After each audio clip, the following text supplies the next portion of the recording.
शोक से कर्म नष्ट होता है और कर्म ही सच्चे वीर का धर्म है। ये प्रसंग न केवल रामायण का बल्कि जीवन का भी संदेश देता है। इस वीडियो में देखिए श्री राम का विरह, लक्ष्मण का उपदेश और प्रस्थवर्ण पर्वत की गाथा। जो भी इस वीडियो को देखकर कर्म का महत्व समझे, जय श्री राम लिखना ना भूले। आइए चलते हैं वाल्मीकि रामायण में किष्किंधा कांड के 27वें चैप्टर पर, जहां वाल्मीकि जी लिखते हैं कि सुग्रीव के राज्याभिषेक के बाद श्री राम अपने भाई लक्ष्मण के साथ किष्किंधा के समीप प्रस्थवर्ण पर्वत पर चले गए। वह पर्वत बहुत विशाल था। उसके चारों ओर सिंह, चीते, हिरण, रीछ, लंगूर, बिलाव यह सब निवास करते थे। बहुत ही घना जंगल उस पर्वत के आसपास था। उस पर्वत के शिखर पर एक बहुत बड़ी गुफा थी। श्री राम ने उसी को अपने 4 महीने के निवास के लिए चुना। उस गुफा से आसपास के पर्वत शिखर बहुत सुंदर दिखाई देते थे। उस गुफा का ईशान कोण नीचे की ओर था और पश्चिम दक्षिण कोण ऊंचाई की तरफ था, इसलिए वह गुफा हवा और वर्षा से बचने के लिए बहुत अच्छी थी।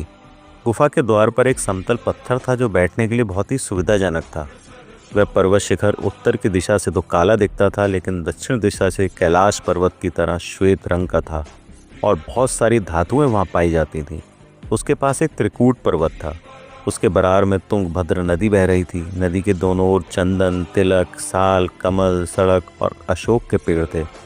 किष्किंधा से बहुत सारे संगीत की और उत्सव की ध्वनि आ रही थी, लेकिन इन सब के बीच भी श्री राम के मन से सीता जी से अलग होने का दुख नहीं जा रहा था और वे बाहर आकर उस पत्थर पर लेटकर उन्हीं के बारे में विचार कर रहे थे।